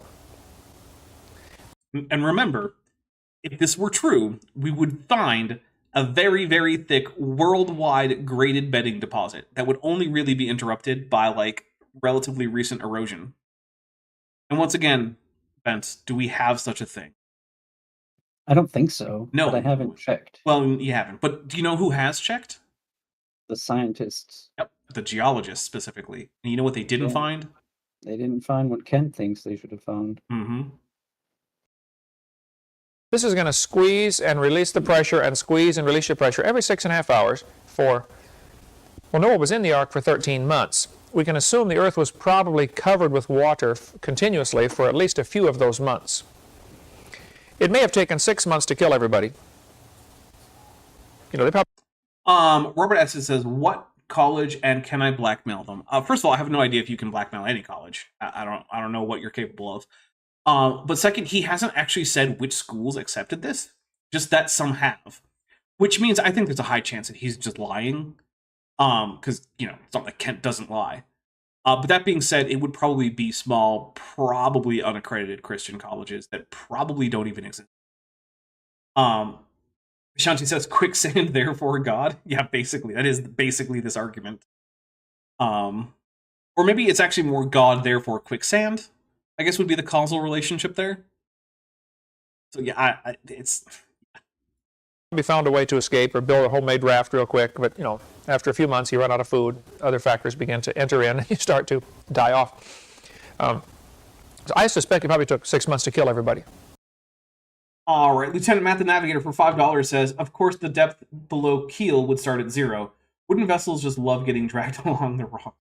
Yeah, that's, vessels in general are not very friendly when it comes to contacting rocks with... Also, Kent's version of the flood apparently involves Noah floating around in an ark for 6 months with people trying desperately to survive surrounding him, apparently. Does Kent think that he was, fighting people off who were trying to climb up the ark or something? The story itself is already horrific enough if you take it seriously. But Kent's version of it has just become, an actual horror movie. I gotta say, if that story, as Kent interprets it, is true, I don't know how Kent excuses himself for worshipping the entity that he thinks did that. So, I don't even know. That's incredibly disgusting. And Kent chooses to believe it, right? There's no good reason he believes it. There's literally no evidence for it. There's actual literal mountains, as well as figurative mountains, against it. And yet Kent's like, nah, man, yeah, people were just dying, being tortured for 6 months, all while Noah was just floating right through it. Okay, cool. Yeah, that's a thing you can think, I guess. Kip Divis says, oh, it's like the movie. Yeah, to be fair, Kent does tend to dramatize things. And then Vishani says, obviously it wouldn't take 6 months, no fresh water or food. Give it a few weeks at most. Yeah, there is that too. If this actually happened, and we ignore the heat problem, which we shouldn't, but if we do, then yeah, there's no way people were lasting 6 months. But of course, if we take the heat problem into account, well, guess what? The ark isn't surviving either, unless gopher wood is made of, something immune to plasma heating, which, pretty much nothing is. Closest you could come is, aerogel, but even then, I'm pretty sure that after a year of being bombarded with what the equivalent of, thousands of atom bombs would be, even aerogel is going to have trouble. Plus, aerogel can't survive contact with the water, so the ark definitely wasn't made out of aerogel. During the flood. And then it took another several months for the water to go down and for the continent to become stabilized, and we'll get into more of that later. Here's Walt Brown's book in the beginning showing us some sand, what happens during liquefaction. Witch of the River for $5 says, hey-o, smart people, we were ripping apart Kent Hovind again? Awesome, I'll get the popcorn. And yes, we absolutely are. We are ripping Kent Hovind apart and also trying to raise money for a new computer. Because it is increasingly clear that I really need one of those. And also, you guys, we've been extremely generous today, and I can't say thank you enough. So here we go. We're going to take a look at Kent Hovind pointing out that because some layers of sand in the geologic column are made as a result of liquefaction, and therefore, I guess all of them are. Because remember, no one, to my knowledge, has ever said that there is no evidence of flooding or liquefaction in the geology of the Earth. The question is, do we have a worldwide layer of such deposit of sufficient thickness that it could be accounted for with a worldwide flood? And the answer is just no. Lieutenant Matt the Navigator for $2 says, what if the ark was made of tardigrades? Well then, if it was made of tardigrades, then I don't know. But I believe there was a Lance Henriksen movie about tardigrades. I think it was a horror movie. I definitely saw it. It was not great, but I like Lance Henriksen, so, That was nice. Kent, the cooler Daniel Hall said for $4.99 says, "This is so convoluted. Does God get distracted easily? No. What happens is that it's convoluted not because of the character of God, but because of people trying to take a incoherent and not logically possible set of story beats written by people who didn't understand why their story was impossible on multiple fronts, because they didn't understand how the world worked at a very fundamental level, and then trying desperately to cram that into a reality fundamentally incompatible with the reality of the story, and doing everything that can to keep the story as literal as possible without seeming to be ridiculous to his target audience. Not to everyone, just to his target audience. Because one of the things to remember about young Earth creationism is, despite their the claims of young Earth creationists to the contrary, it is a profoundly inward-looking discipline, right? Like, Christians are encouraged to go share their faith with people. And I know that there are a variety of opinions on proselytism. I personally think that people should be allowed to try to convince other people to agree with them, as long as they're doing so peacefully and stop when people tell them to. Like, if someone's trying to preach Christianity at you and you say, I'm not interested, please go away, or something like that, they should listen to you and do that, go away. But provided that all that, those stipulations are followed, I don't honestly have a huge problem with people trying to convince you that their religion is like the one true one. But fundamentally, creationism isn't about spreading Christianity. It's about keeping particularly conservative, theologically Protestants in a particular group of, like, theologically conservative Protestants, which, by the way, is not even all theologically conservative Protestants. I know personally some very theologically conservative Protestants who are not young Earth creationists and who accept all of science. But yeah, it is profoundly inward facing. And you can see this with some of the publications that they make. They make a big deal about, oh, here are books to give your kids before they go off to college and learn all that godless atheist nonsense about plate tectonics. And why would you make that kind of a book? Well, it's because your primary goal is to keep people in, not to get new people. So when Kent comes up with these ideas that he's trying to make desperately seem plausible, his target audience is just people who already think this is. He only has to convince them that there's not a reason to say that it's impossible. Terrador's final form for 100 Argentinian pesos says, what if the Ark was made of Nokia bricks? Well, I don't think those float, but I guess it will be structurally very sound. Because, those things are more or less indestructible. Plume. You have a layer of sand, and then more rock gets layered on top. And all of a sudden the pressure squirts the sand up through one place, and you get a massive sand plume.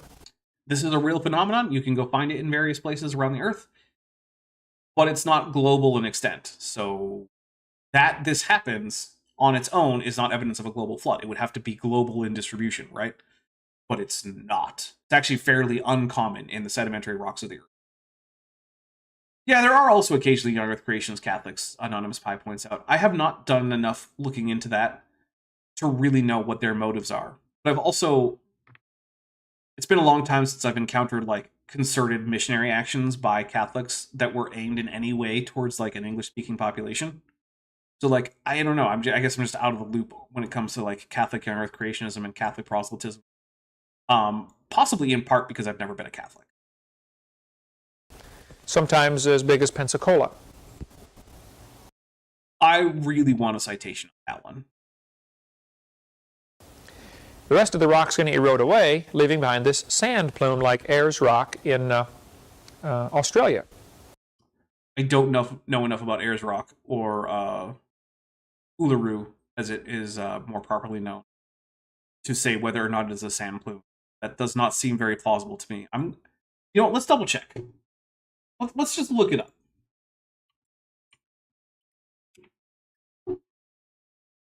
Uluru is massive sandstone monolith. Let's see. Born about 550 million years ago. This is from the government in Australia. Let's search for plume. No. Let's see. Type of rock called Arcos. If you take the base walk, you can see the surface flaky red with gray patches. Let's see. Made of iron primarily. Let's see. Also got conglomerate of pebbles, submitted by sand and mud. Pieces of granite and basalt. Yeah, I don't think that Uluru is in fact a sand plume. I'm not finding any reason to think that. Let's see. Yeah, even the Wikipedia page doesn't have anything on that after I checked with government info page.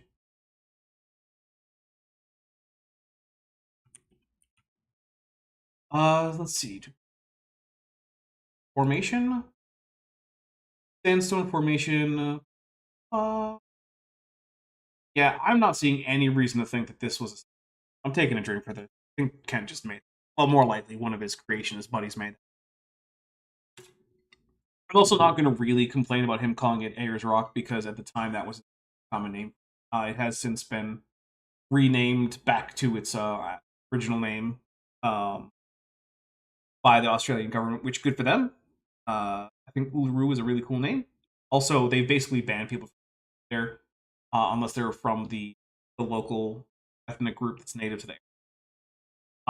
Basically because it's a sacred site. Yep. Let's see. For $5, got Lieutenant Math Navigator saying, Uluru can't be a monolith, its dimensions aren't in a 1:9 ratio. Okay, I think technically it is a monolith, though. Well, I don't know, because I think it's a solid piece of rock, so I guess technically it would be a monolith. I don't know. Words are weird. Here we go. Which is probably a sand plume. You know, that huge red rock out in the middle of the desert. It's a big thing sticking up. He thinks that's probably a sand plume. Who's he? Was there a person mentioned that could be the he? I don't remember. If you think you know who the he is that Kent is talking about, the person who thinks that Uluru is a sand plume, let me know. But also, it doesn't seem like it's a sand plume. I can't find anything that would support the idea it was a sand plume. Kent the Cooler Daniel Halstead says, pro tip for your computer, you're going to want at least a Pentium 4 with a gig of RAM. Oh, okay, I will get at least that. Good to know. I was thinking about going with a Pentium 2 and like, I don't know, 32 megs of RAM. I mean, that's way better than the first computer I ever used. Yeah, same for me. So, like, you know, I don't see what the problem is. From the flood. I think he's probably right. Okay, Genesis chapter 7. Bible says, the waters prevailed exceedingly upon the earth, and all the high hills that run to the whole heaven were covered. Now, Hugh Ross tells people it's just a local flood in the days of Noah. If all the high hills are covered... Timo and B's woefully dogmatic chronotastic centrism says, Kent, are you sure Uluru isn't a petrified tree stump? Oh, man, I wish Kent would go into, like, the, like, Devil's Tower, or Bear Lodge, as I suppose it's more properly called, is a, like, a tree trunk that's been chopped down. Maybe from before the flood or something. Like, oh, that's what the antediluvians were doing that was so evil. They were chopping down the Devil's Tower tree. Unfortunately, Kent doesn't go that far into the weird conspiracy stuff, which is weird, because he's a big-time conspiracy nut on top of being a young Earth creationist, which is also a conspiracy theory, but, like, he's into a bunch of other ones. Like, he's a 9/11 truther to some extent. He's a sovereign citizen. I don't even know if he accepts, like, the reality of the Apollo missions to the moon. Like, for all I know, he thinks those are staged. I don't remember him ever saying it, but, like, there's very few conspiracies he'll reject. He also seems to sometimes play with the idea that, like, Hitler survived the bunker, where no, he actually didn't survive. Yeah, Kent's got all sorts of crazy. Kent versus Roger fight, that would be fun. I wonder if there's a way we could get Kent and Roger on a call together to debate. Because, like, they're both very, very crazy, but they're distinctly different brands of crazy. I think it would be fun. I don't know. I don't. Part of me doesn't want to contact either of them to ask because it feels a little bit like harassment, which I don't want to do. especially to Roger. Care less about Kent, but like I still don't actually want to harass Kent. That's not a local flood. Yes, it actually is, because I don't know if you know, but Uluru isn't worldwide. Hold on. Let me look outside. Give me a second, guys. I'm gonna open the door and go look outside. Hold on.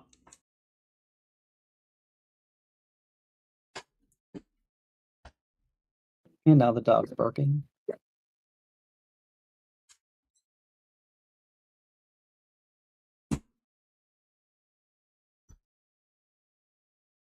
Okay. I looked outside. I didn't see Uluru. Interesting. I'm looking out my window and I also don't see it. Okay. So no, that does not indicate a global anything. Because one big rock in Australia isn't the same thing as the entire freaking world, Ken. I'm taking a drink. Olivia Williams for $6.99 Beaverbuck says he believes in chemtrails too. True. And depopulation conspiracy. Ghidorah. And yes, those are also true. He does believe in both of those things. We'll take another drink for the Ghidorah. Roshina hashtag upset Keller for $4.99 says Bear's Lodge / Devil's Tower is where you get gopher wood. So Noah chopped down the tree, the Bear Lodge tree, in order to get the gopher wood. Okay. That's where he got so much wood. Maybe Noah was actually living in what's now North America. You know what? I like this idea. Someone needs to propose this to like a flurf or something and see if we can get an actual flurf to like accept the idea that Bear Lodge is a chopped down tree that was used to make the ark. I would love that. Oh, and Wes Payne for $5 says, what will the new computer's host name be? I don't know. I assume your systems are all named after famous creations. No, I'm pretty sure this computer is just named Dapper's computer. Yeah, that's a good question. I don't know. I have not even begun to think about that. So, yeah. Don't know. All right, here we go. Right? Looks to me like a worldwide flood. The Bible says 50. Weird, because worldwide doesn't mean just Australia. But also, here is Mothra. Let's take a drink for Mothra. And also, I have just double-checked the GoFundMe, and Kevin has just donated $100 2 minutes ago. Thank you so much, Kevin. I'm honestly stunned. Yes, we have raised $1,230 on the GoFundMe in less than 2 hours during the stream.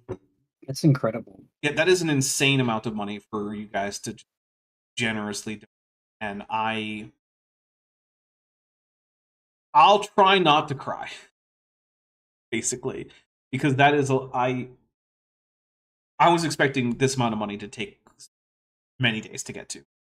And I was like, well, you know, maybe I'll give it like a month with the GoFundMe being up and whatnot. And at this rate, you guys could finish it tomorrow. Today, even possibly, although I don't expect that. So, I don't know. Saying thank you just seems, I don't know, quaint.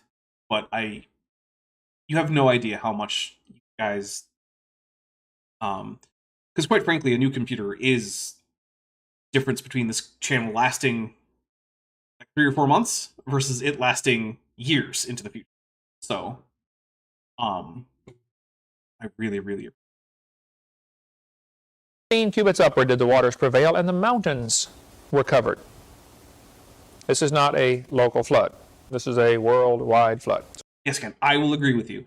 When taken literally, Genesis does in fact say that there was a worldwide flood that covered all the mountains. But that's a problem for the Bible, though, right? Like, this actually came up when I was writing a script earlier today. Aiden's Miscellany says, be proud you've built the kind of community that has come together like this. You've put in the work. Thank you. And I do appreciate that. In fact, I tell my friends about that sometimes. I'm like, I don't know how I managed it, but I have made one of my favorite communities on YouTube. Really, my favorite community. It's amazing. Y'all are supportive, kind, caring people who sometimes rally together to do things like, help keep this channel afloat in the long run by, funding a new computer for me. That's absolutely amazing. And I mean, thank you guys for being awesome. Because, yeah, to some degree, yeah, I'm responsible for the kind of people who end up being fans of the channel by my actions and my moderation and what. But fundamentally, though, like, you guys have to be out there. You had to be awesome in order to be part of the awesome community. So, like, thank you. Just double check to make sure I haven't missed any funding chats on the GoFundMe, and it doesn't look like I have. So here we go.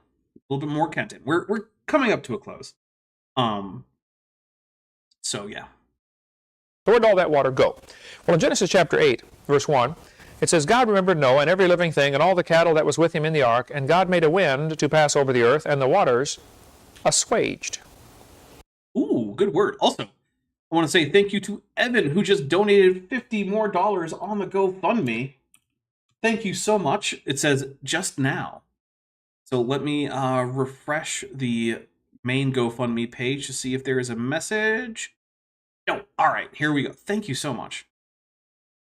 That word assuaged is a very interesting Old English word. We don't use it much anymore. But Kent, you know what I'm about to say? What's that? When Kent said that assuage is an interesting Old English word. Can you guess what point I'm about to make? That it's not Old English. Yup, you got it. I'm taking a drink. Kent doesn't know what Old English is. Actually, what is the verse there? I wonder if we can actually find it in Old English. If I can spell assuaged correctly. Genesis 8. Okay. Yeah, so Genesis 8:1 is what we're looking for. Oh, hey, there's Godzilla. Take a drink for Godzilla. So let's see if we can get Genesis 8 in, like, Anglo-Saxon. Genesis 8. Old English. Anglo-Saxon.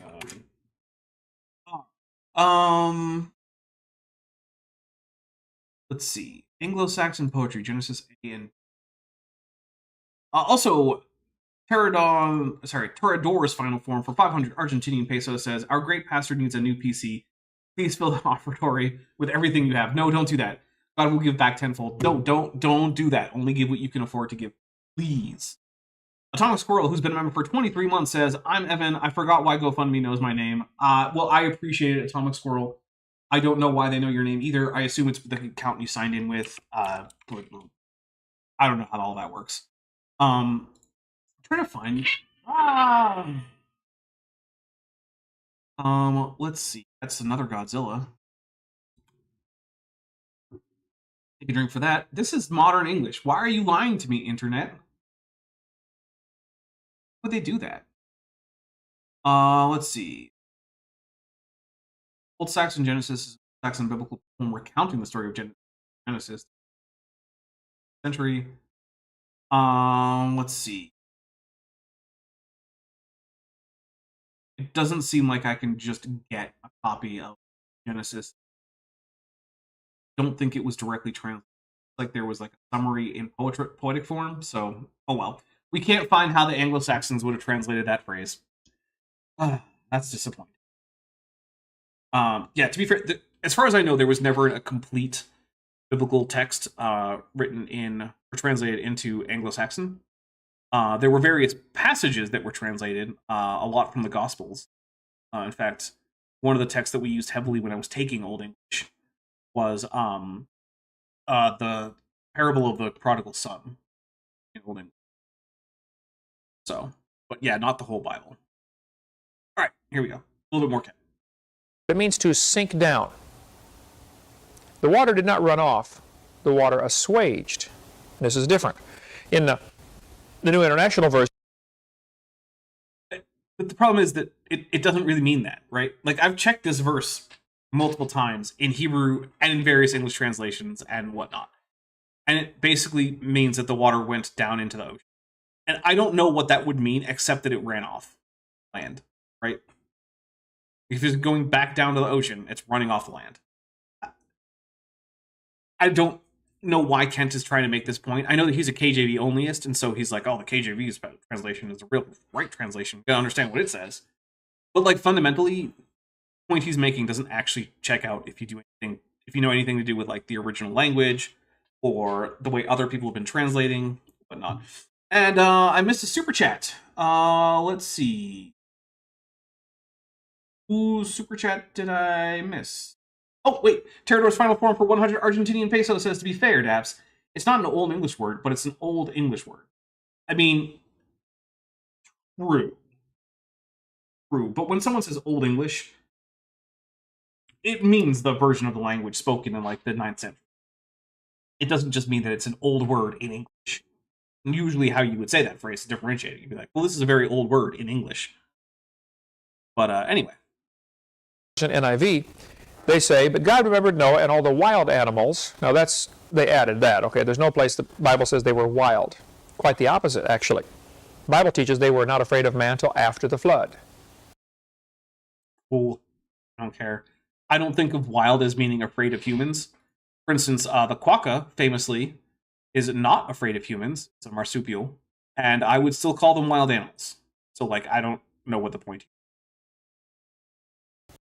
What the heck? That just went away. It just completely deleted itself. Once again, guys, I might need a new computer soon. So, okay. Well,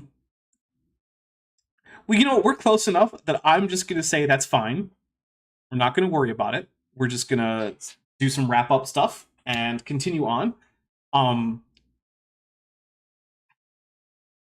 taking a drink for that. That was ridiculous.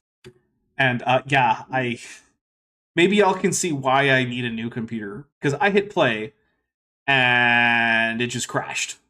So, like, yeah, that's not normal. Okay, so, do you have anything you want to let people know about what's coming up or so in the next week or two? No, I don't. Nothing Okay. for me. Fair. What is coming up here? So, on Thursday, we have a one of the movie supercut things coming out. Let's see. So I'm gonna just double check on. So it is Hovend X Biddle the movie. That is, I think it's gonna be in excess of 4 hours, or if it's not, it's gonna be close to 4 hours. So like that's one of those like bring snacks, bring, you know, like a drink. It's yeah. So that's gonna be on Thursday. That is at noon Pacific, 3 p.m. Eastern. So that, yeah. Then on Friday, as you saw with the trailer today, we're going to be doing Star Trek Adventures. That's the name of the game. The name of the series is Star Trek Endurance. That's going to be starting at 5 p.m. Pacific, 8 p.m. Eastern. That will feature a whole bunch of people that you know and like if you're a fan of me, including Chesh, including Maddie, including Craig, including a whole bunch of people. Jordan. Those are the YouTubers that are on there. So yeah, check that out, please. We have a lot of fun. And yeah, it's one of my favorite times of the week. It is a lot of work, but it's also a lot of fun. Roshina Keller has said cosmic rays have permanently damaged your RAM. That actually could be true. That's a distinct actual possibility. It's not super likely, but it's possible. Let's see. Then on this Saturday, we're going to be back for Dapper Reacts. We will be continuing on with Kip and Vishanti, I believe. As far as I know, they're both good. I will be double checking though, and so that will also be at noon Pacific, 3 p.m. Eastern. And yeah, also I am going to be doing a special stream on next Wednesday. So Thierry, if you're watching, which I think you are, I probably can't play on the 14th because I'm planning to do a bit of a marathon stream. I want to have Doc Dino back on, and I want to finish up that talk about from Gabriella Haynes about whether or not birds are dinosaurs and what. Because we only got about halfway through last time, and it took us about like 5 or 6 hours. So we're going to try to do another stream. I'm inviting Chesh because we hit a new 1,000 subscriber mark. We hit 14K. And the tradition is whenever I get a new number of subscribers that ends in 000, I invite Chesh on. And so I don't think she wants to come on to talk about the Tower of Babel, because I don't know why anyone would want to do that, even Kip, even though he does come on. So yeah, we're going to try to do a follow-up to that stream. And if for some reason Doc Dino can't make it, although I think he'll be able to, we'll come up with something else to do. Like, we'll have a thing for that day. Let's see. Oh, I want to say thank you very much to Trevor, who just donated $20 to the GoFundMe. So thank you very much, Trevor. I really appreciate that. And yeah, so that's what's coming up here on this channel. If you are interested, after this, we're going to be watching some Power Rangers Ninja Steel. We're going to be finishing up Season 1 and going into Season 2 over on the Discord server in the general voice chat, if that's something that you think is fun. So, like, yeah, come hang out for that. Or if you don't want to, then I hope that I see all of you on Thursday. Stay safe out there. Have a wonderful rest of your week. And thank you so much once again. Remember, the GoFundMe will be up for a while. So if you later want to donate, feel free. And I will probably also be doing, assuming that it hasn't reached its goal on Saturday, I'll probably also do the thing where, the donations to the GoFundMe count for the stream donation goal. All right. Bye, everybody. Hey, before you leave, I just want to take a second to thank my patrons and channel members, especially those pledging $20 or above. Van Tovend, Thurgevara, Tapioca Weasel, Whispers, Max Cherry, North Texas Fossils, John Ackerman, Elleron Teller, Ian Chen, Kelvin Brostek von Mennen, Landon Knoll, Mabbity Babbity, Sphincter of Doom, and Volus. It's because of my channel members and patrons whom you're seeing on screen that this channel can stay afloat. Without you, it would all shut down. If you want to join the team, there's a link to join the channel below this video, and there's a link to join the Patreon in the description. On the Patreon, you can get a 10% discount for pledging annually, and either way, you get early access to virtually all of my scripted videos, often 3 to 5 months before they come out for the general public. Thanks for watching.